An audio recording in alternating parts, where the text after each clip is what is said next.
After my husband died, my son and daughter-in-law betrayed me. I had nothing left. My company, my car, my mansion, all gone. That's when I started working as a cleaning lady for a billionaire who was about to lose everything. When I found a small, rusty key and gave it to him. Everything changed. I'm glad to have you here. Follow my story until the end and comment the city you're watching from so I can see how far my story has reached. My name is Judith, and at 62 years old, I discovered that the people you trust most can become your worst enemies in a single afternoon. It was exactly 3 months after my husband Robert's funeral when I found out what my son Seth and his wife Ever had been planning all along. I should have seen the signs, the whispered conversations that stopped when I entered a room, the way Ever's eyes would narrow whenever she looked at me, Seth's sudden interest in helping with the company paperwork after Robert's death. That Tuesday morning started like any other since I'd lost Robert. I woke up in our bedroom, my bedroom now, feeling that familiar weight in my chest, the emptiness that had become my constant companion. The house felt too big, too quiet without Robert's morning routine of coffee brewing and newspaper rustling downstairs. I was getting dressed when I heard voices in the kitchen. Seth and Ever had arrived early, which wasn't unusual since they'd been helping me manage Robert's affairs. But something in their tone made me pause at the top of the stairs. "The papers are all signed," Ever was saying, her voice carrying that sharp edge it always had when she thought she was being clever. "Your mother won't suspect anything until it's too late to change it." My blood went cold. I crept down the stairs, staying close to the wall where the old floorboards wouldn't creak. "Are you sure she can't fight this?" Seth asked. My own son, sounding worried not about me, but about getting caught. "Trust me," Ever replied with a laugh that made my skin crawl. "By the time she realizes what we've done, everything will be in your name.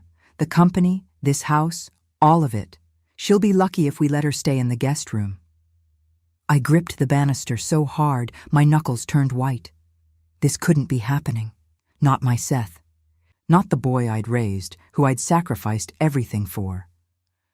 "What about the life insurance money?" Seth asked. "Already transferred to our account yesterday. I told the bank you were handling all of your mother's finances now because of her emotional instability after losing Robert." The world tilted sideways. $25,000. That was my security, my safety net. Robert had worked extra shifts for years to pay those premiums, always telling me it would keep me comfortable if anything happened to him. I must have made a sound because suddenly the kitchen went quiet. "Mom?" Seth called out. "Is that you?" I had two choices, confront them now or pretend I hadn't heard anything and figure out what to do. My hands were shaking so badly I could barely grip the railing, but I forced myself to walk into the kitchen with what I hoped looked like a normal smile. "Good morning, honey," I said to Seth, my voice surprisingly steady. "Ever." I nodded to my daughter-in-law, who was sitting at my kitchen table like she owned the place, which apparently she soon would. Ever's smile was predatory. "Judith, we were just talking about you. Seth has been so worried about how you're handling everything since Robert passed." The false concern in her voice made me sick. This was the same woman who had rolled her eyes whenever Robert talked about his work, who had made snide comments about our old-fashioned house, who had always made it clear she thought she was too good for our family. "That's sweet of him," I managed to say, watching Seth avoid my eyes. My own son couldn't even look at me while he was stealing my life away. "Actually, Mom, there are some papers we need you to sign," Seth said, pulling out a manila folder. "Just some legal stuff to make everything official with Dad's estate." I looked at the documents he spread across the table. They looked official enough, full of legal language I didn't understand. But now I knew what they really were, the final pieces of their plan to take everything Robert and I had built together. "I should probably have a lawyer look at these first," I said carefully. Ever's smile faltered for just a second. "Oh, that's not necessary. It's just standard paperwork. Besides, lawyers are so expensive, and you need to be careful with money now." The irony of her talking about my money she was planning to steal, was almost laughable. Almost. "I think I'll wait," I said, stepping back from the table. Maybe tomorrow. Seth's face darkened. Mom, you can't keep putting this off. Ever took time off work to help with this? The least you can do is cooperate. Ever had never worked a day in her life, as far as I knew. Her job seemed to be spending Seth's money and complaining about everything, but I just nodded. Of course, I appreciate all your help, both of you. They exchanged a look I pretended not to notice. After they left, promising to come back the next day, I sat at that kitchen table and felt my world crumble around me. I called Robert's lawyer, Mr. Peterson, who had been handling our affairs for years. When I explained what was happening, the silence on the other end of the phone stretched so long, I thought we'd been disconnected. Judith, he finally said, his voice heavy with something that sounded like pity. I'm afraid there's something you need to know. Seth came to see me last week with documents showing he had power of attorney over your affairs. That's impossible. I never signed anything like that. Another pause. The signature looked authentic, and he had medical documentation stating you were suffering from severe depression and weren't capable of making financial decisions. The room started spinning. Medical documentation? From who? Dr. Morrison. Seth said you'd been seeing him since Robert's death. I'd never heard of Dr. Morrison in my life. But somehow, I had a feeling that if I tried to contact him, I'd find out that my signature was on his files too, probably right next to notes about my supposed mental instability. How much time do I have? I asked, my voice barely a whisper. I'm sorry, Judith. The papers were filed yesterday. As of this morning, Seth has legal control over all marital assets. The house, the business, everything is now in his name. I hung up the phone and sat in the silence of the house that was no longer mine. 40 years of marriage, 35 years of building a business from nothing, a lifetime of love and sacrifice, gone. Stolen by the child I'd given everything to.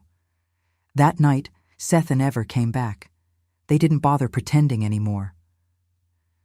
We've decided you can stay in the guest room for now, Ever announced, walking through my living room like she was already redecorating it in her mind.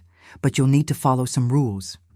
I watched my son nod along with his wife's words, and I realized I was looking at a stranger. This wasn't the little boy who used to crawl into my bed during thunderstorms, or the teenager who brought me coffee every morning before school. This was someone else entirely, someone I didn't recognize. What kind of rules? I heard myself ask. Ever's smile was ice-cold triumph. No visitors without permission, no access to the office or business files, and you'll contribute to household expenses, of course. How am I supposed to contribute? You've taken all my money. You'll figure something out, Seth said, speaking to me for the first time that day. Ever found a job listing that might work for you? Cleaning lady positions? The pay isn't much, but it's something. Standing there in the living room where Robert and I had celebrated 39 wedding anniversaries, where we'd taught Seth to walk and watched him graduate high school, I finally understood what complete betrayal felt like. It felt like drowning while the people you loved most watched from the shore. But as I looked at their satisfied faces, something hardened inside me. They thought they'd won. They thought they'd broken me completely. They had no idea what I was capable of when I had nothing left to lose. 3 weeks later, I stood outside the massive iron gates of the Blackwood estate, clutching a worn leather purse and trying to convince myself that this wasn't the end of my story, just a different chapter. The job interview had been humiliating enough. Sitting in the employment agency's cramped office, filling out applications for positions I'd never imagined needing, while women half my age looked at me with a mixture of pity and confusion. When was the last time you cleaned professionally, they'd asked. Never, I'd answered honestly. I'd been running a successful catering business with Robert for over 20 years, but desperation makes you swallow pride in ways you never thought possible. The Blackwood mansion loomed before me like something from another era, all dark stone and towering windows that seemed to watch everything with cold indifference. The agency had warned me that Mr. Richard Blackwood was, in their words, particular and difficult to please. What they hadn't mentioned was that he was a recluse who barely spoke to anyone, and whose previous cleaning staff had quit after less than a month. I pressed the buzzer at the service entrance, my heart hammering against my ribs. A voice crackled through the intercom, tired and rough around the edges. "You're the new cleaning lady?" "Yes, sir. Judith Harris." "Doors unlocked. Come in." The service entrance led into a kitchen that was larger than the entire first floor of the modest house Robert and I had started out in 42 years ago. Granite countertops stretched endlessly under hanging copper pots that looked like they'd never been used. Everything was spotless, but somehow felt abandoned, like a museum display of someone else's life. I followed the sound of footsteps down a hallway lined with oil paintings of stern-faced people in expensive clothes. The portraits seemed to judge me as I passed, and I found myself straightening my shoulders despite the weight of everything I'd lost. Richard Blackwood was standing in what I assumed was his study, his back to the door as he stared out a window overlooking grounds that probably cost more to maintain than most people made in a year. He was younger than I'd expected, maybe in his early 50s, with graying hair that looked like he'd been running his fingers through it, and clothes that were expensive but wrinkled, like he'd slept in them. "Mr. Blackwood?" He turned, and I was struck by how tired he looked. Not just physically tired, but the kind of bone-deep exhaustion that comes from carrying weight you can't put down. His eyes were the color of storm clouds, and when they met mine, I saw something I recognized, the look of someone who'd lost more than they thought they could survive. "You're older than the others," he said without preamble, not unkindly, just stating a fact. "Yes, sir. I hope that won't be a problem." He studied me for a moment longer. "The agency said you're recently widowed. 3.5 months ago. I'm sorry for your loss." The words came automatically, but there was genuine sympathy in his voice. "My father passed 2 years ago. It's difficult." We stood there in awkward silence, two people who'd been hollowed out by loss and circumstance. I waited for him to tell me about my duties, about schedules and expectations, but instead he just gestured vaguely around the room.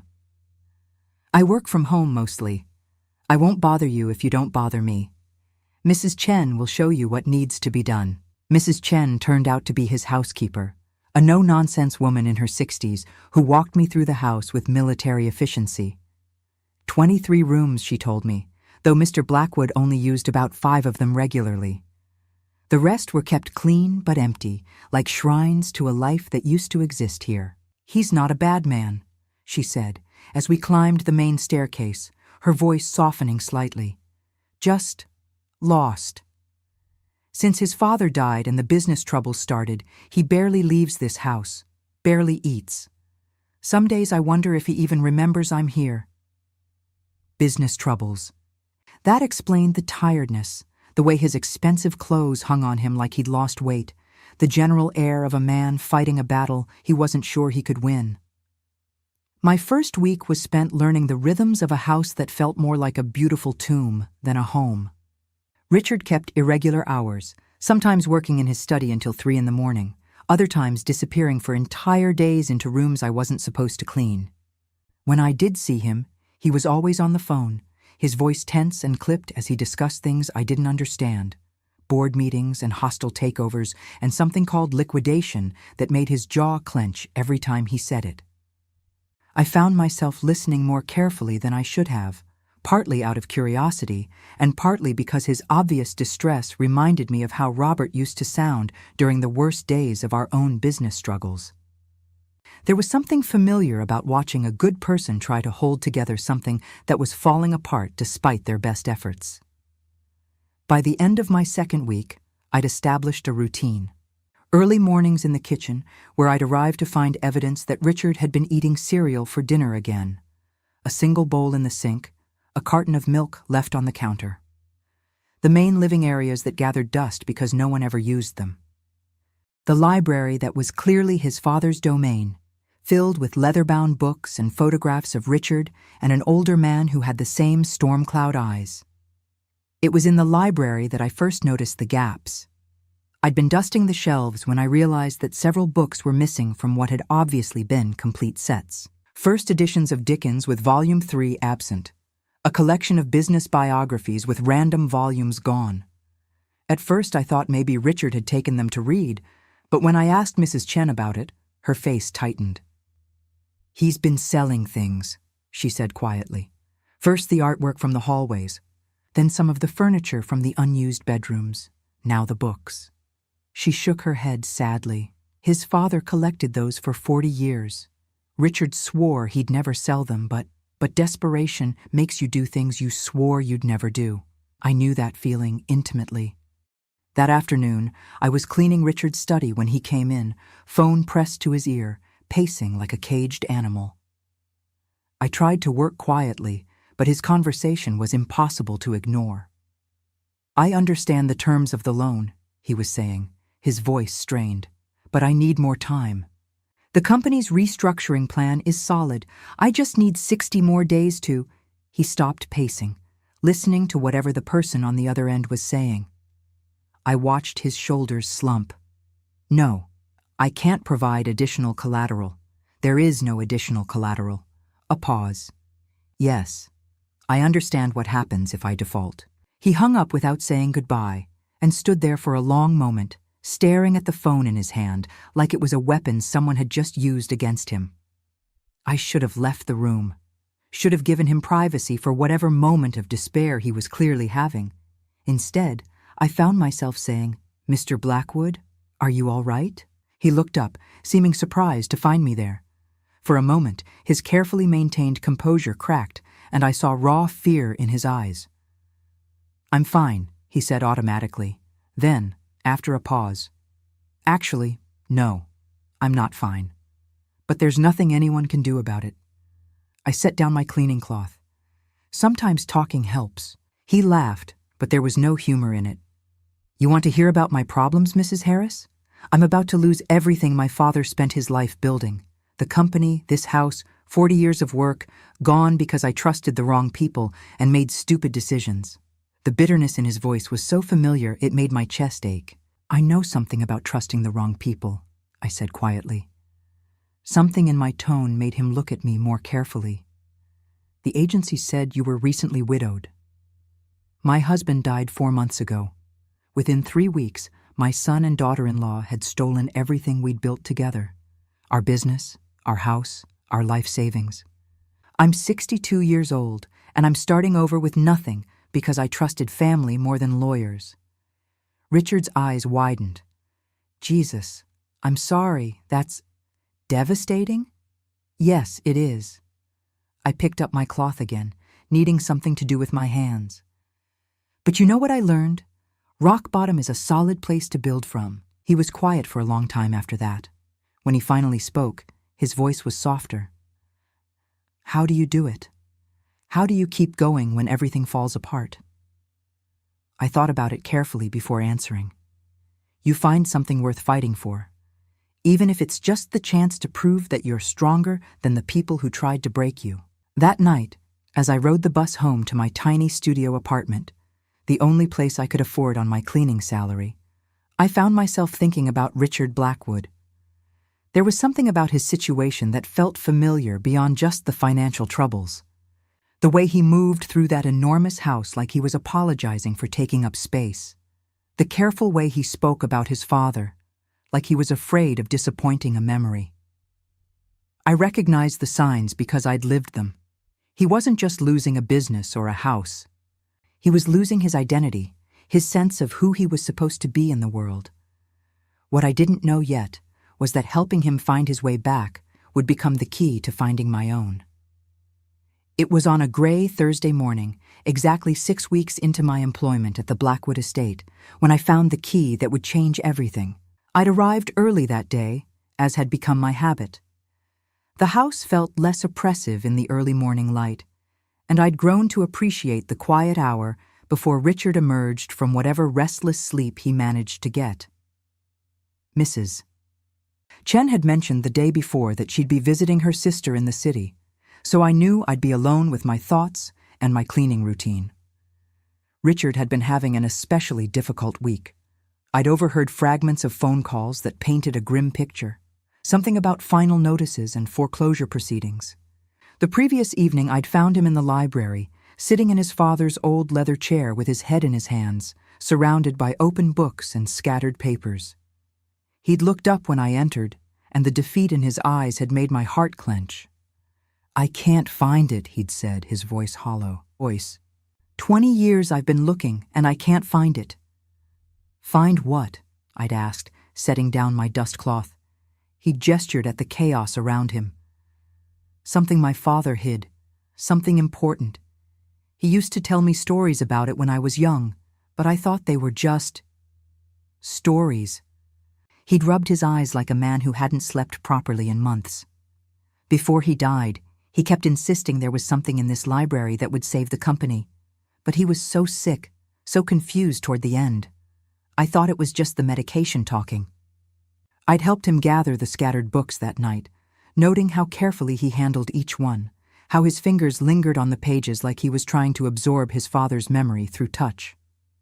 Some of the volumes were clearly valuable first editions, the kind of books that belonged in museums rather than private libraries. Others were practical business texts, annotated in the margins with what I assumed was his father's handwriting. Now, in the morning light, I stood in that same library and decided to give it a thorough cleaning. Not just dusting, but the kind of deep cleaning that involved moving books and wiping down every surface. If Richard's father had hidden something here, maybe a fresh pair of eyes would spot what grief and desperation had missed. I started with the lower shelves, working methodically from left to right. Many of the books hadn't been moved in years, evidenced by the dust outlines on the shelves behind them. As I cleaned, I found myself reading the titles, getting a sense of the man who had collected them. Business strategy guides sat next to philosophy texts.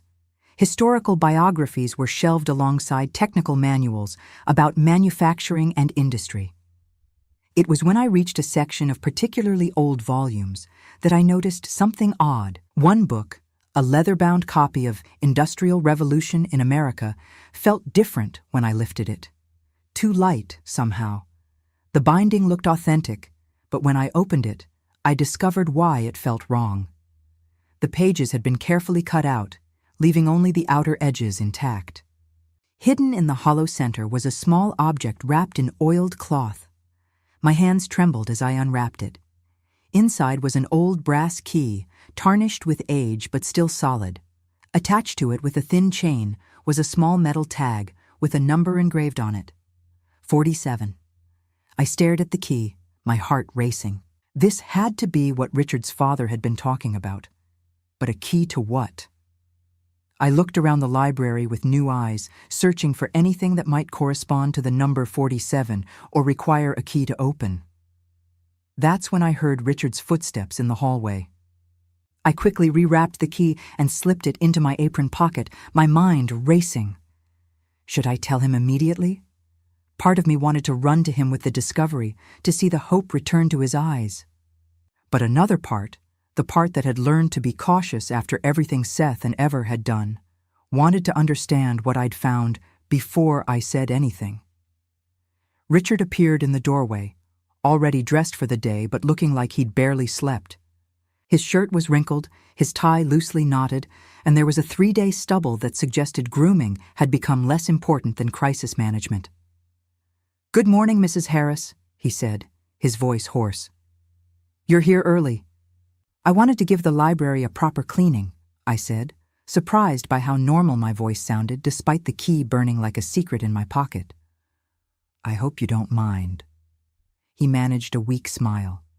"Of course not. I appreciate everything you do." He paused, looking around the room with the same expression he'd worn the night before. "I don't suppose you've come across anything unusual while cleaning?" The key seemed to pulse against my leg through the fabric of my apron. I forced myself to meet his eyes. "What kind of unusual?" "I don't know. My father was always talking about contingencies, backup plans. He was paranoid about keeping all his eggs in one basket, as he put it." Richard walked to the window, staring out at the grounds that would soon belong to someone else. The last few months before he died, he kept insisting he'd left me something that would help if the business ever got into serious trouble. but I've torn this room apart looking for it. Maybe he didn't mean something in the room, I said carefully. Maybe he meant something the room would lead you to. Richard turned to look at me, a flicker of interest replacing some of the despair. What do you mean? I don't know, I'm just thinking out loud. I continued dusting, trying to appear casual while my thoughts raced. When my husband Robert was sick, he started leaving me notes in strange places. Not just love notes, but practical things. Reminders about where he kept important papers, which bills were due when. I found them for months after he died, tucked into books I rarely opened, taped under drawers I seldom used. You think my father might have done something like that? I think fathers who love their children find ways to take care of them, even after they're gone. Richard was quiet for a long time after that, but I could practically hear his mind working. After he left for another round of phone calls that would probably bring more bad news, I allowed myself to really examine the key. It was old, definitely. The brass had the kind of patina that only comes with decades of age. The number 47 was hand-engraved, not machine-stamped, suggesting it was custom-made. But most interesting was the shape. This wasn't a house key or even a typical safe key.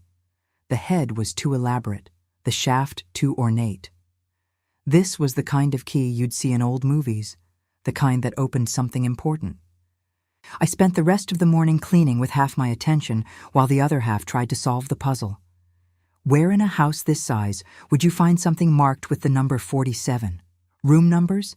Safe deposit boxes? Storage units? It wasn't until I was cleaning the master bedroom, Richard's father's old room, which Richard couldn't bring himself to occupy, that I found the first clue. The room was like a shrine to a different era. Heavy wooden furniture, oil paintings of landscapes that probably cost more than most cars, and a massive 4-poster bed that dominated the space. But it was the writing desk in the corner that caught my attention. It was an antique piece, beautiful but practical, with multiple small drawers and compartments. As I dusted it, I noticed that each drawer had a small brass number plate. Most were numbered in sequence, 1, 2, 3, but there were gaps. And when I looked more carefully, I realized that some of the number plates had been removed, leaving small holes where they'd been screwed in. My pulse quickened. I examined every drawer, every compartment, looking for the number 47. It wasn't there. But in the bottom right corner, I found something else, a small keyhole that didn't correspond to any of the visible drawers. I looked around the room more carefully. If there was a hidden compartment in the desk, there might be others. I ran my hands along the walls, checking for hollow sounds or loose panels. I examined the baseboards, looking for anything that seemed out of place. It was pure chance that I noticed the fireplace mantel. The mantel itself was carved marble, elaborate and expensive. But as I cleaned it, I realized that one section, a decorative panel about 2 feet from the left end, felt slightly different, smoother. And when I looked closely, I could see the faintest outline of what might be a hidden panel. I pressed gently, then harder. Nothing. I tried sliding it sideways, then pulling it toward me. Still nothing. It wasn't until I noticed a small depression in the carving, so subtle it looked like natural variation in the stone, that I found the mechanism. When I pressed the depression, I heard a quiet click. The panel slid aside, revealing a small cavity behind it.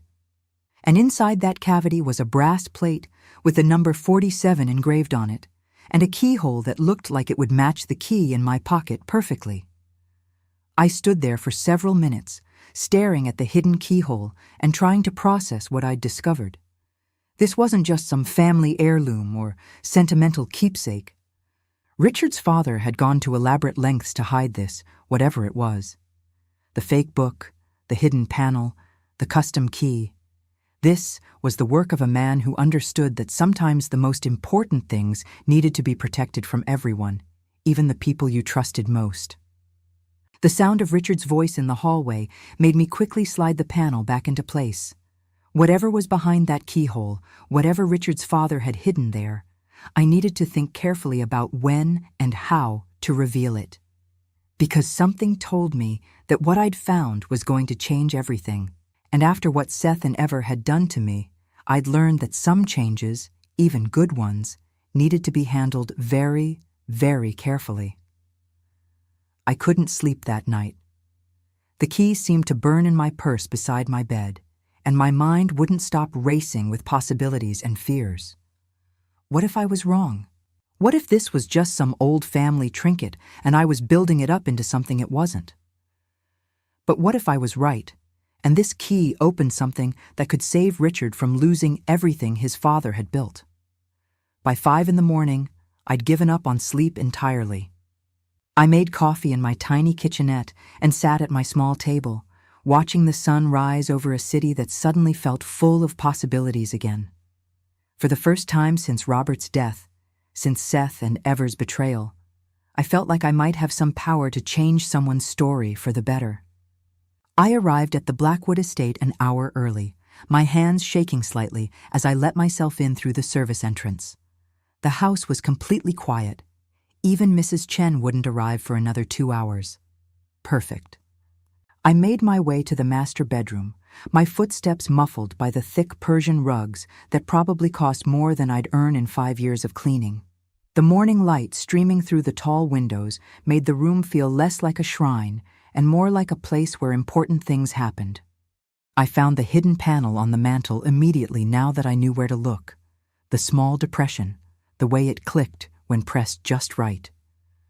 The brass plate with 47 engraved on it gleamed in the morning light, and the keyhole seemed to be waiting patiently for me to make my decision. I pulled the key from my pocket, unwrapped it carefully, and held it up to the light. It was definitely the right size, the right style.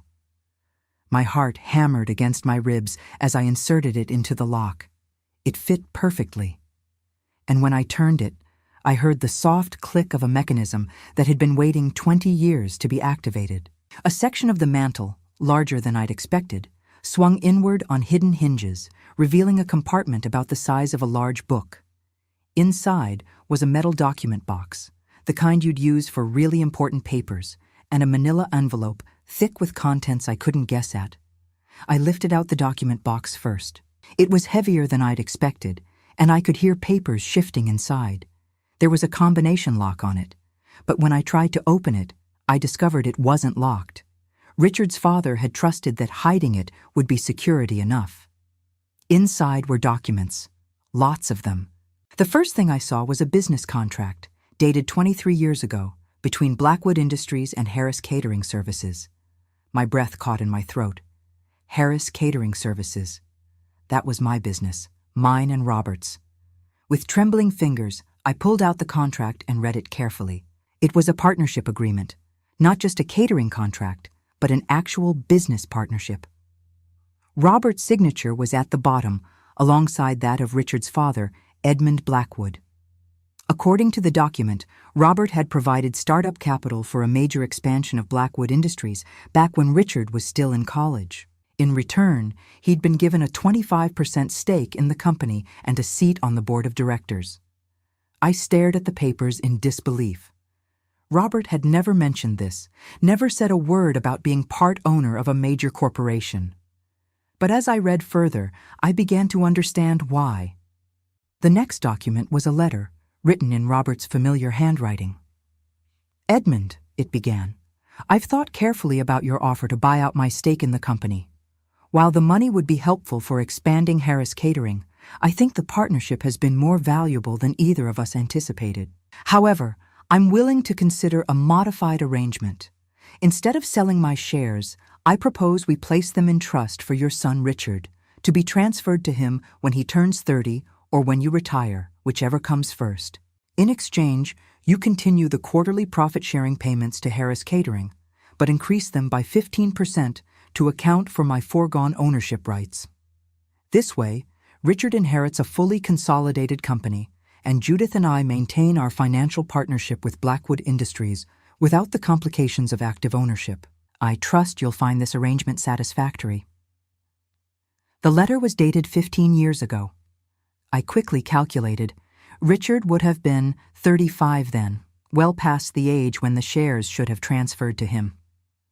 I kept reading, finding more documents that painted a picture I'd never imagined. Financial statements showing regular payments from Blackwood Industries to Harris Catering Services. Payments that had continued right up until 6 months ago, just before Robert's death. Business correspondence between Robert and Edmund discussing expansion plans, investment strategies, even personal matters about their children and marriages. They hadn't just been business partners, they'd been friends. But the most shocking document was at the bottom of the box.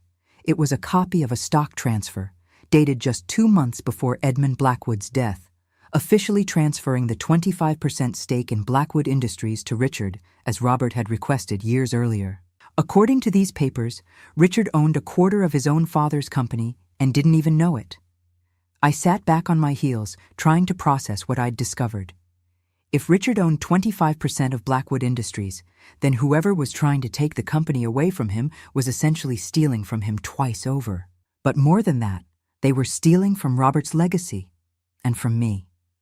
Because if Robert owned those shares when he died, and if Seth had used fraudulent documents to steal everything Robert owned, then Seth currently held stock certificates worth. I couldn't even estimate. Millions, probably. My hands shook as I opened the manila envelope.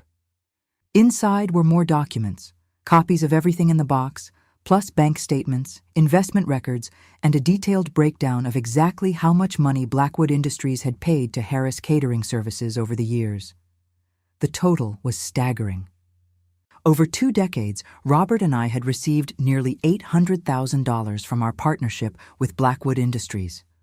Money that I'd always assumed came from our catering contracts, but which had actually been profit-sharing from Robert's ownership stake. At the very bottom of the envelope was one final letter, this one addressed to me personally. Judith, it read in Edmund Blackwood's careful script. If you're reading this, then something has happened to both Robert and myself, and my son Richard is likely facing the greatest crisis of his life. The documents in this box represent not just a business partnership, but a friendship that sustained both our families through good times and difficult ones. Robert never wanted you to know about the ownership stake because he worried you'd feel obligated to be involved in business decisions you had no interest in making. But he also never wanted you to be left without security if something happened to him. The shares that now belong to Richard are worth substantially more than Robert's original investment.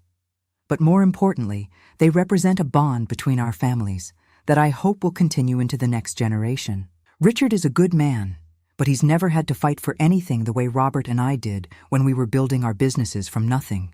If he's in trouble, and if you're in a position to help him understand what he truly owns, I hope you'll consider it an honor to help Robert's memory protect my son the way Robert protected me all those years ago.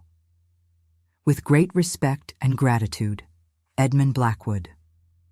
I read the letter 3 times before the full implications sank in. Richard wasn't just losing his father's business, he was losing a business that was partially mine. And Seth, by stealing my inheritance, had stolen something that could save the man who'd been paying my bills for 20 years without either of us knowing it. The irony was almost overwhelming. The son who had betrayed me held the key to saving the man whose family had been supporting mine for decades. And I was the only one who knew the truth. I carefully replaced all the documents in the box and envelope, then locked the hidden compartment. But I didn't return the key to its hiding place in the hollow book. Instead, I slipped it back into my pocket. I had some thinking to do. When Richard finally emerged from his room that morning, he looked worse than I'd seen him yet. His phone had been ringing constantly since 7, and from the fragments of conversation I'd overheard, the news wasn't good. Mrs. Harris, he said when he found me in the kitchen, I need to ask you a favor. Of course. He ran a hand through his already disheveled hair. I may not be able to pay your salary next week. The bank is accelerating some deadlines. I understand if you need to find other employment. I looked at this man who had no idea he owned a quarter of his own company, who was about to lose everything because he didn't know what his father and my husband had built together, and I made my decision. Mr. Blackwood, I said carefully, before you make any final arrangements with the bank, there's something I need to show you. The hope that flickered in his eyes was almost painful to see. What do you mean? I pulled the key from my pocket and set it on the kitchen counter between us. Your father did leave you something, and I think it's exactly what you've been looking for.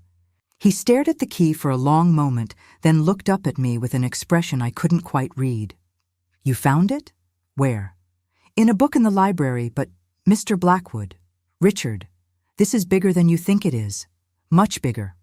And as I led him upstairs to show him what his father had hidden all those years ago, I realized that finding that key had changed more than just Richard's future.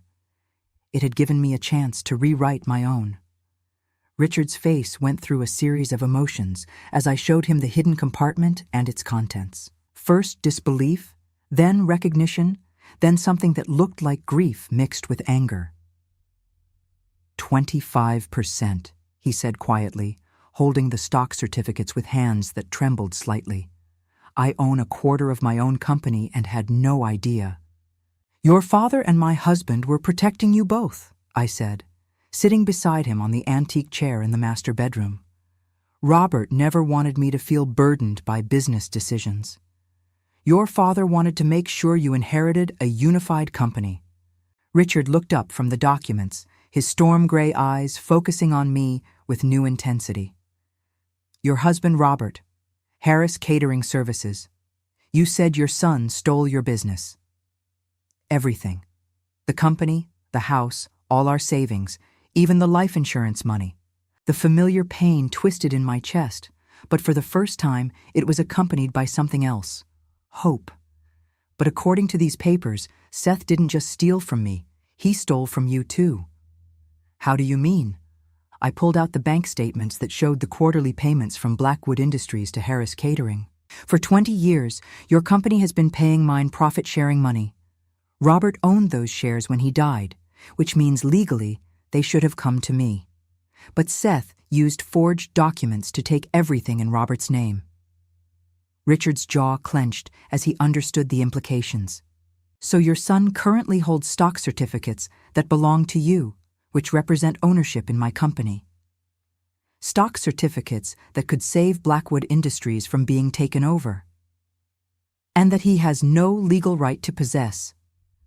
We sat in silence for several minutes, both processing the magnitude of what we'd discovered. Finally, Richard spoke.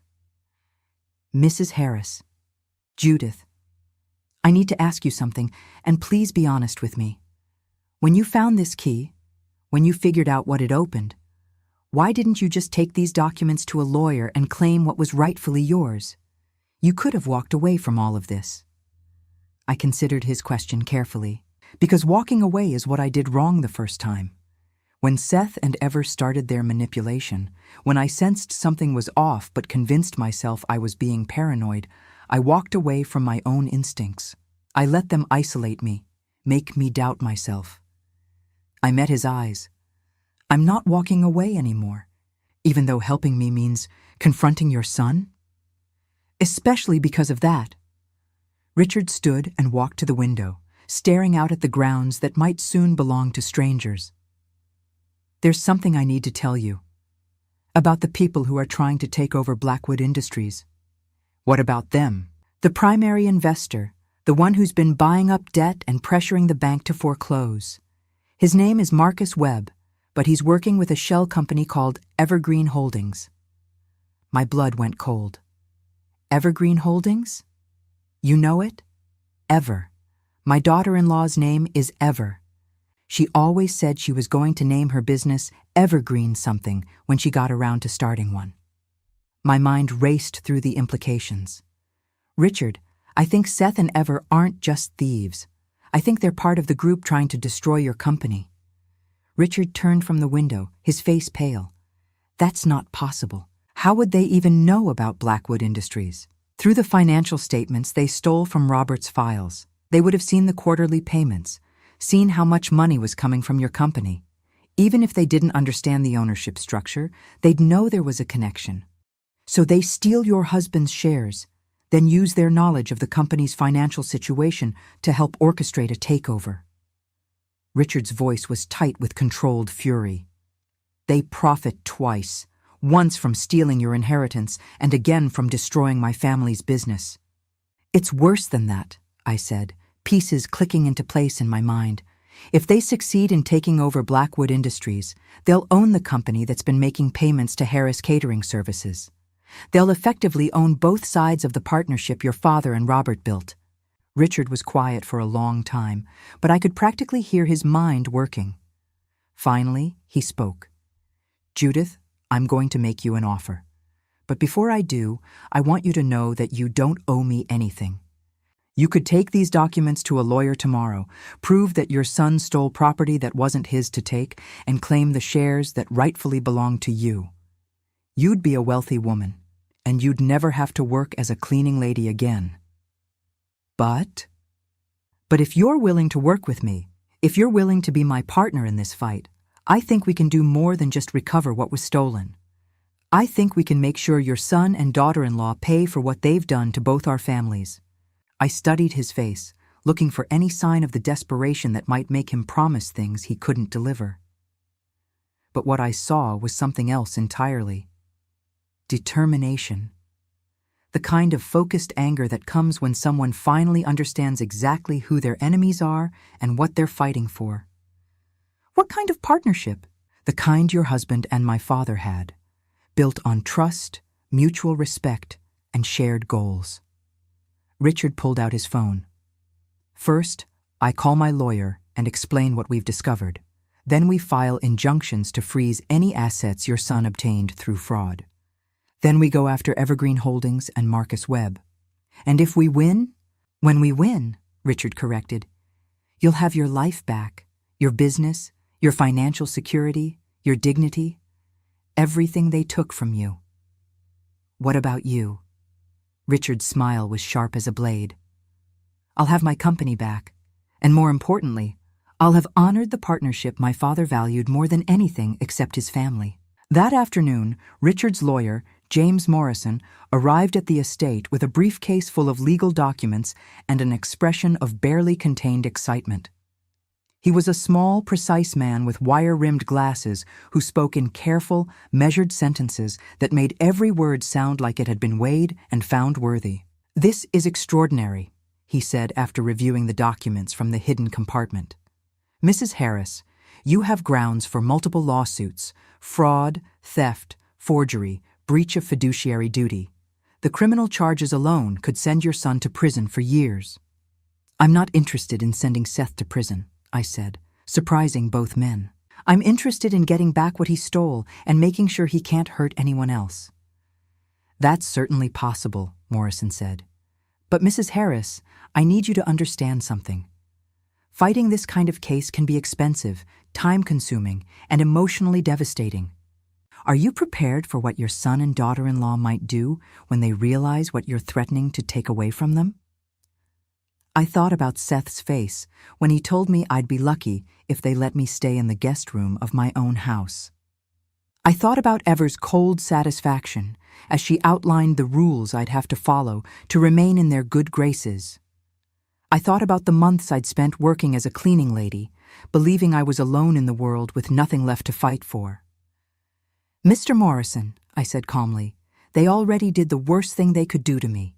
They made me believe I was powerless. Now I know better." Richard leaned forward in his chair. "James, how quickly can we move on this?"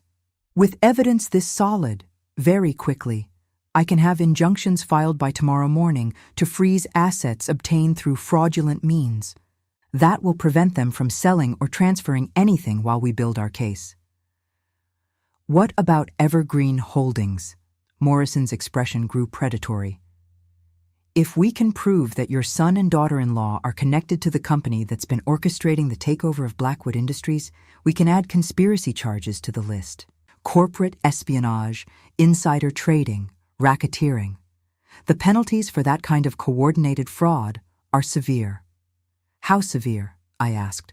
"Complete asset forfeiture, criminal charges that could result in decades of prison time, and civil penalties that would ensure they never financially recover from what they've done." I felt a strange sort of calm settle over me. Not the peace of forgiveness, but the clarity that comes when you finally see the path forward after months of stumbling in the dark. "Do it," I said. "All of it." Richard reached over and squeezed my hand. Are you sure? I looked around the master bedroom where Richard's father had carefully hidden the proof of a 20-year friendship, where he'd trusted that someday the truth would be discovered by someone who would use it to protect the people he loved. Your father and my husband built something beautiful together, I said. They created a partnership based on trust and mutual respect. Seth and Ever tried to destroy that, tried to profit from betraying everything Robert and I worked for. I met Richard's eyes. It's time to show them what happens when you underestimate the people you've wronged. As Morrison left to begin filing legal documents that would turn my son's world upside down, Richard and I sat in the library where this had all begun. The hollow book was back on the shelf, but now it felt less like a hiding place and more like a treasure chest that had finally yielded its secrets. Judith, Richard said quietly, I want you to know something. Even if we recover everything that was stolen, even if we save Blackwood Industries and send your son to prison, I don't want you to go back to working as a cleaning lady. What do you mean? I mean you belong here, not as an employee, but as a partner, the way it should have been all along. For the first time since Robert's death, I felt like I was exactly where I belonged, and tomorrow Seth and Ever were going to learn that the woman they'd tried to break was about to break them instead. The phone call came at exactly 9:15 in the morning, 3 days after Morrison had filed our injunctions. I was in Richard's study, helping him review financial projections for Blackwood Industries' recovery, when his lawyer called with news that made us both smile for the first time in weeks. The assets have been frozen, Morrison reported, his voice carrying a satisfaction that was almost musical. Your son's bank accounts, the business accounts for Harris Catering Services, even his personal property. Everything obtained through fraudulent documentation is now under court protection pending resolution of the case. What was his reaction? Richard asked. Panic, from what I understand. His lawyer called my office 6 times yesterday trying to negotiate a settlement. Apparently, Mr. Seth Harris is very eager to avoid criminal charges. I felt a strange mixture of sadness and vindication. This was my son, the little boy I'd raised, who was now learning what it felt like to have everything stripped away in a single morning. But he'd made his choices, just as I was making mine. What about Ever and Evergreen Holdings? I asked. That's where things get interesting, Morrison continued. When we filed documents requesting disclosure of Evergreen Holdings' ownership structure, they immediately tried to dissolve the company and transfer assets offshore. Fortunately, we anticipated that move and had already requested freezing orders for any subsidiary companies. Richard leaned back in his chair, a predatory smile playing at his lips. So they're trapped. Completely. And Mrs. Harris, you'll be interested to know that when we executed search warrants on Evergreen Holdings offices, we found extensive files on Blackwood Industries dating back 2 years. Financial records, internal memos, strategic plans. Your daughter-in-law has been planning this takeover for much longer than we originally thought. The implications sent a chill through me. Ever hadn't just opportunistically stolen from Robert's estate. She'd been researching and planning an elaborate scheme to destroy Richard's family business while simultaneously robbing mine.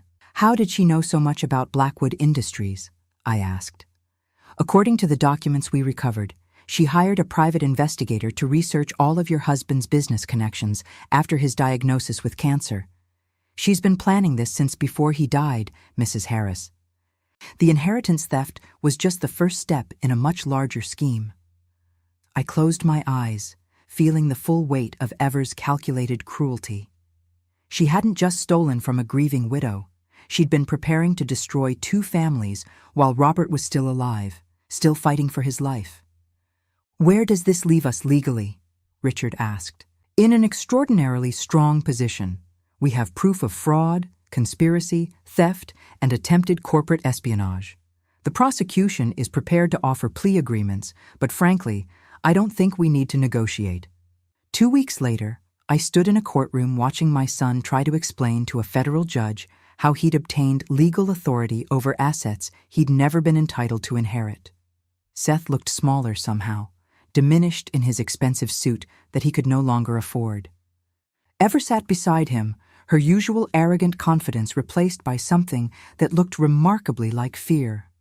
Their lawyer, a overpriced specialist in white-collar crime, was making a valiant effort to paint them as naive victims who'd been misled by bad legal advice. But Morrison had done his work well. Every document they'd forged, every signature they'd faked, every lie they'd told was laid out in excruciating detail.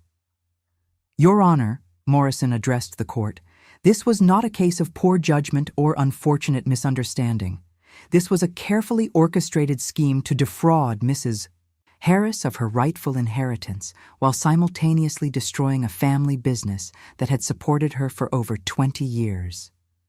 The judge, an older woman with steel-gray hair and no patience for elaborate excuses, reviewed the evidence with the thoroughness of someone who'd seen every possible variation of human greed. "Mr. Harris," she finally said, addressing Seth directly, "do you have anything to say before I render my decision?" Seth stood slowly, his hands visibly shaking. For a moment, I thought he might apologize, might finally show some recognition of what he'd done to his own mother. Instead, he said, "Your Honor, I was only trying to protect my family's future." The words hit me like a physical blow. Even now, even facing the complete destruction of everything he'd stolen, Seth couldn't acknowledge that I was his family too. The judge's expression hardened. "Mr. Harris, you weren't protecting your family. You were destroying it." The final judgment was swift and comprehensive. Complete restitution of all stolen assets, including Harris Catering Services, the house, and the $25,000 in life insurance money. Criminal charges that would result in 18 months in federal prison for Seth and 2 years forever, who had been determined to be the primary architect of the scheme. And civil penalties that included the dissolution of Evergreen Holdings and the return of all assets to Blackwood Industries. But perhaps most importantly, the court officially recognized my ownership of the 25% stake in Blackwood Industries that Robert had held at the time of his death. As Seth and Ever were led away in handcuffs, a sight that should have brought me satisfaction but instead just felt like the end of a very long, very painful chapter, Richard and I walked out of the courthouse into brilliant autumn sunlight. "How do you feel?" he asked as we reached his car. I considered the question seriously. "Empty," I said finally, "but not in a bad way. Like I've been carrying something heavy for so long that I forgot what it felt like to stand up straight." Richard nodded, understanding in a way that only someone who'd been through their own betrayal could. "What do you want to do now?" "I want to go home," I said. Then I realized what I'd said and laughed, except I'm not sure where that is anymore. "I have an idea about that," Richard said, starting the car, "if you're interested." 3 months later, I stood in the renovated offices of Harris Blackwood Industries, looking out at the San Francisco skyline and marveling at how much my life had changed. The company nameplate on my desk read, "Judith Harris, Vice President of Operations," a title that reflected my new role as Richard's equal partner in running the business our husbands had built together. Richard had insisted on the partnership restructuring, despite my protests that I hadn't contributed nearly as much as his father or mine had over the years. "You found the key," he'd said simply. "Without you, none of this would have been possible. Besides, this is what our fathers would have wanted." He was right. The documents from Edmund's hidden compartment had included detailed plans for exactly this kind of partnership structure, carefully thought-out provisions for bringing family members into the business as equal partners rather than junior employees. Harris Catering Services had been fully restored and was now operating as a subsidiary of the larger company, providing corporate catering services to clients throughout the Bay Area. The house that Seth and Ever had stolen was mine again, though I'd decided to sell it and use the money to buy a smaller place closer to the office. Mrs. Chen had been promoted to head of household management for the Blackwood estate, a position that came with a substantial salary increase and the kind of respect she'd always deserved. And Richard had moved out of his father's bedroom and into the master suite, finally ready to claim his place as the head of his family's legacy. But perhaps the most surprising change was personal. Richard and I had discovered that the partnership our husbands had built wasn't just professional, it was deeply personal. Two families who had supported each other through decades of challenges, who had trusted each other with their most important decisions, who had created something beautiful together. "Any regrets?" Richard asked, joining me at the office window with 2 cups of coffee, a ritual we'd established during the long weeks of rebuilding the company. "About Seth and Ever?" I shook my head. "They made their choices. I can't save someone who doesn't want to be saved." "That's not what I meant." I looked at him, this man who had become not just my business partner, but my closest friend. "What did you mean?" "I meant about everything. Walking away from cleaning houses, taking on all this responsibility, dealing with lawyers and board meetings and corporate politics." I smiled, thinking about the woman I'd been 6 months ago, broken, isolated, convinced that her life was over at 62. "Richard, 6 months ago I thought I had nothing left to live for. I thought I was going to spend the rest of my life paying for mistakes I didn't make, suffering for trusting people I should have been able to trust. And now I know better. Now I know that sometimes the people who try to destroy you end up giving you exactly what you need to rebuild yourself into something stronger." Richard raised his coffee cup in a mock toast. "To second chances." "To partnerships," I corrected, clinking my cup against his. "The kind that last." Through the office window, I could see the San Francisco Bay stretching out toward the horizon, full of possibilities I was just beginning to imagine. Somewhere in the city below, Seth was serving his sentence and learning what it meant to lose everything you thought was yours. Ever was doing the same, probably plotting her next scheme, and never understanding that her real mistake hadn't been getting caught. It had been underestimating the people she'd tried to break. But I wasn't thinking about them anymore. I was thinking about Robert, and how proud he'd be to see that the partnership he'd built with Edmund Blackwood had survived and flourished despite every attempt to destroy it. I was thinking about the key I'd found in a hollow book, and how sometimes the most important discoveries come when you're not looking for treasure, but just trying to clean up someone else's mess. And I was thinking about the future, a future where being 62 years old didn't mean being discarded, where losing everything didn't have to mean the end of your story, where trust betrayed could eventually be rebuilt into something even stronger. The woman who had walked into the Blackwood estate 7 months ago with nothing but a desperate need for work was gone. In her place was someone I was still getting to know, someone who owned a thriving business, who had a voice in boardroom decisions, who had learned that the best revenge wasn't hurting the people who hurt you. The best revenge was building something so beautiful, so strong, so lasting that their attempts to destroy you became nothing more than footnotes in the story of everything you accomplished afterward. Outside the window, the sun was setting over the bay, painting the sky in shades of gold and crimson. Tomorrow would bring new challenges, new opportunities, new chapters in the story that had started with a rusty key and a leap of faith. And for the first time in longer than I could remember, I was looking forward to finding out what came next. Now I'm curious about you who listened to my story. What would you do if you were in my place? Have you ever been through something similar? Comment below, and meanwhile, I'm leaving on the final screen 2 other stories that are channel favorites, and they will definitely surprise you. Thank you for watching until here.